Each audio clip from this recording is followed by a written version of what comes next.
اعوذ باللہ من الشیطان اللعین الرجیم بسم اللہ الرحمن الرحیم الحمد للہ رب العالمین الصلاة والسلام علی سید الانبیاء والمرسلین و مولائے متقین وہو اصدق الصادقین انما یرید اللہ لیذہب عنکم الرجس اہل البیت ویطہرکم تطہیرا اللہم صل علی محمد وآل محمد وعجل فرجہم اجمعین۔ تمام تعریفیں اللہ رب العزت کے لیے اور تمام تر درود و سلام محمد و آل محمد کے لیے، جن کی محبت، مودت اور جن کی معرفت کے لیے پروردگار عالم نے اس کائنات کو خلق کیا۔ آج 2 محرم الحرام 1441 ہجری میں ہم پہنچ چکے۔ گزشتہ جو میں نے تقریر کی آمد کربلا امام حسین علیہ السلام جل جلالہ پہ، اور آج کی تقریر موضوع وہی معرفت کربلا اور چند مسائل سفیر امام حسین جناب مسلم بن عقیل علیہ السلام جل جلالہ، اللہم صل علی محمد وآل محمد وعجل فرجہ۔ عزاداران مظلوم کربلا، گھروں میں ایک پیش رفت کچھ عرصے سے دیکھی جا رہی ہے کہ زیارت عاشوراء پر ہمارا اور آپ کا بہت زیادہ اعتقاد ہے۔ پہلے زیارت عاشوراء اگر ہم تحقیق کے میدان میں جائیں، تحقیق کریں، تو ہم دیکھتے ہیں کہ زیارت عاشوراء عاشورے کے دن پڑھی جاتی تھی اور شب عاشوراء میں عبادات ہوتی تھیں، ٹھیک ہے۔ لیکن کچھ عرصے سے، سمجھیے کچھ 9 یا 10 سالوں سے، زیارت عاشوراء کی جو اپنی ایک اہمیت اور خاصیت تھی،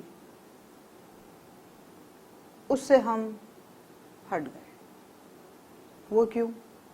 سوال یہ ہوتا ہے۔ دیکھیے، ایک مثال، پورے سال میں 10 محرم الحرام ایک دفعہ آتی، روز عاشوراء ایک ہی دفعہ آتا ہے، روز قیامت ایک ہی دفعہ ہے، بہت مختصر، تاکہ آپ لوگوں کو سمجھایا جائے۔ کافی عالم دین نے اپنی اپنی کتابوں میں یہ لکھا ہے کہ زیارت عاشوراء پڑھی جائے تو یہ مسائل حل ہوتے ہیں، زیارت عاشوراء پڑھی جائے تو یہ مسائل حل ہوتے ہیں، اور پھر دیگر لوگوں کے خواب اور جو بھی ان کو ظاہری یا بشارتی طور پر محسوس ہوتا ہے، اس حوالے سے کافی جید علماء اکرام نے بھی اس پہ بات چیت کی ہے، اور یہ کہا گیا ہے کہ اس کو آپ پڑھیں۔ اس کو پڑھنے سے گھر میں مثبت اثرات اجاگر ہوتے ہیں، نحوست اور آفت دور ہوتی ہے، ایسا کہا گیا۔ اور جہاں تک حوالہ دینے کی بات ہے تو کافی کتابوں میں اس کا حوالہ بھی ملتا ہے، اور اس سے کوئی شکایت بھی نہیں ہے۔ جہاں تک حوالہ ہے، جہاں تک جید علماء کی بات ہے، جہاں تک جید علماء کی تحقیق ہے، جہاں تک پرانے عزاداروں کی اپنے اپنے عقیدے کی توقیر ہے۔ لیکن دور حاضر میں سوال ہے، ایک سوال ہے، ذہنوں میں بھی آپ کے بھی آ گیا ہوگا شاید، کہ ابھی میں نے کہا سال میں ایک دفعہ عاشورہ، سال میں ایک دفعہ شب عاشورہ، اور پھر ایک ہی دفعہ قیامت آئے گی، سب کام ایک ایک دفعہ۔ فضیلت کی طرف جاؤں تو اعلان نبوت ایک دفعہ، اعلان رسالت ایک دفعہ، اعلان ولایت ایک دفعہ، اور پھر سن 61 ہجری میں شہادت جو ہوئی 72 شہداء کی، وہ ایک ہی دفعہ۔ صحیح۔ پھر دیگر آئمہ اطہار قید ہوتے رہے، ان کی شہادتیں ہوتی رہیں، سب ایک ایک دفعہ۔ غلط بات نہیں، لیکن ایک چیز کی ایک اہمیت ہے، اس اہمیت سے اس چیز کو کیوں ہٹایا گیا؟ سوال یہ ہے۔ آپ پڑھیں لیکن اس کو اس طریقے سے ادا نہ کریں کہ اس کی اپنی اہمیت، خاصیت، خوبی ہی فوت ہو جائے۔ کبھی اگر کسی نے اس کے ترجمے پہ غور کیا ہو تو اس زیارت میں اگر سلام ہے تو ساتھ ساتھ مصائب بھی ہیں۔ اکثر اوقات میں نے یہ دیکھا، میری نظروں سے یہ گزرا کہ یہاں زیارت عاشورہ ختم ہوئی، وہاں ہنسی مذاق،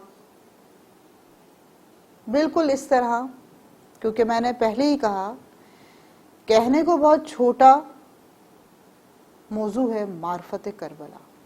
اس میں نے کوئی ثقیل آیات، کوئی عربی کے الفاظ، کوئی فارسی کے الفاظ، کچھ نہیں۔ میری قوم، میری ملت، جہاں جہاں میری آواز جائے، سب آسان زبان میں میرا یہ پیغام دل سے محسوس کریں، ذہنی محسوس کریں گے۔ آپ مجلس سنیں گے، اس میں سے آپ تنقیدی جملے نکالیں گے، پوسٹ بنا کے لگا دیں گے۔ سوشل میڈیا آج کل اسی وجہ سے رنگین ہوا ہے۔ لیکن دل کے ساتھ سوچئے کہ جس چیز کا ایک تقدس ہے، ایک وقت معین ہے، وہ چیز اس وقت سے ہٹائی کیوں جا رہی ہے؟ اور اگر ہٹائی بھی جا رہی ہے تو اس کو اس پورے تقدس کے ساتھ، اس اہمیت کے ساتھ کیوں ادا نہیں کیا جا رہا ہے؟ جیسے کربلا میں پہلی محرم سے لے کر اور عاشورے تک جتنے بھی کاروان آ رہے ہیں، دنیا سے جو لوگ اکٹھے ہو رہے ہیں، وہ عاشورے کے لیے، کیونکہ عاشورہ ایک ہے۔ جیسے کربلا میں پرچم کشائی ہونے والی تو وہ چاند رات پہ ہونی ہے، محرم سے ایک دن پہلے ہونی ہے، تو جو چیز جس وقت کے اوپر آ کے ٹک گئی اس کو ہٹا کر اپنے قیاس میں تبدیل کر کے لوگوں کے ذہنوں میں اس چیز کی اہمیت کیوں ختم کی جا رہی ہے؟ کیا یہ کوئی عام زیارت ہے؟ کیا کہ یہ کوئی عام غم ہے؟ محبت اور معرفت رکھیے اس کے ساتھ۔ زیارت کے جملے ہیں، سلام ہو ہمارا ان مومنین پہ جو ہمارے حرم میں آتے ہیں، ہماری زیارت کے لیے آتے ہیں، اور ان کو ایسے ہی لوٹا دیا جاتا ہے واپس جیسے وہ ماں کے شکم سے پیدا ہوتے ہیں۔ کتنی بڑی سعادت کہ گناہ کرنے کے باوجود اگر ہم دل کے اندر ذرہ برابر بھی محبت کا ایک دیا جلا کے، ایک روشنی جلا کے حرم امام حسین میں پہنچ رہے ہیں، 2 آنسو عقیدت کے ساتھ بہا رہے ہیں، تو مولا سخی ابن سخی نے کتنا بڑا درجہ دیا ہے کہ انہوں نے یہ کہا کہ جیسے ہمارے حرم میں آتا ہے ہم اس کو ایسے پلٹا دیتے ہیں جیسے وہ اپنی ماں کے شکم سے پیدا ہوا ہو، یعنی وہ تمام گناہ اس کے معاف کر دیے جاتے ہیں۔ یعنی دینے والا ہمیں دے رہا ہے اور لینے والے کو اس کی عاجزی، اس کی انکساری، اس کی محبت، اس کی مودت کی کوئی قدر نہیں۔ عزادارو جاگو، سوچو، امام حسین معصوم جو سفیر بھیجا وہ بھی معصوم، امام حسین جس عصمت پہ فائز، جو سفیر بھیج رہے ہیں وہ بھی اسی عصمت پہ فائز۔ تو عزاداران مظلوم کربلا، پھر کیسی تمیز، پھر کیسی توقیر، پھر کیسی قدر ہمیں کرنی چاہیے کہ ہمیں اگر سفیر کا نام آئے تو آنکھوں میں آنسو آ جانے چاہیے۔ معرفت کے لیے ہی مولا نے جناب مسلم بن عقیل کو بھیجا تھا نا کہ دیکھ لو، لے لو، یہ خط پڑھ لو، دیکھو میں کون ہوں۔ بار بار ہر خط میں ہی جا رہا تھا۔ آخر میں جناب مسلم بن عقیل گئے، کیا جنگ کرنے گئے تھے؟ کیا کوئی مناظرہ لڑنے گئے تھے؟ کیا کوئی مباہلہ کرنے گئے تھے؟ کیا کرنے گئے تھے؟ بتانے گئے تھے کہ جس کی جان کے تم پیاسے ہو رہے ہو، جس کے دین کی تم دھجیاں اڑانے پر تلے ہوئے ہو، جس خانوادے کی جان کے پیچھے تم پڑے ہوئے ہو، وہ کوئی عام نہیں، وہ اس رسول کا نواسا ہے جس کے ساتھ تم نے مل کر نبوت میں بیعت کی ہے۔ تم نے کہا ہے لا الہ الا اللہ محمد رسول اللہ، علی ولی اللہ، وصی رسول اللہ وخلیفتہ بلا فصل۔ آج تم کیوں منحرف ہو رہے ہو؟ کیا تم نہیں جانتے کہ حسین ابن علی امیر کائنات کا بیٹا ہے؟ کیا تم نہیں جانتے کہ حسین ابن علی یبن رسول اللہ ہے؟ کیا تم نہیں جانتے کہ حسین ابن علی خاتون عصمت کا بیٹا ہے؟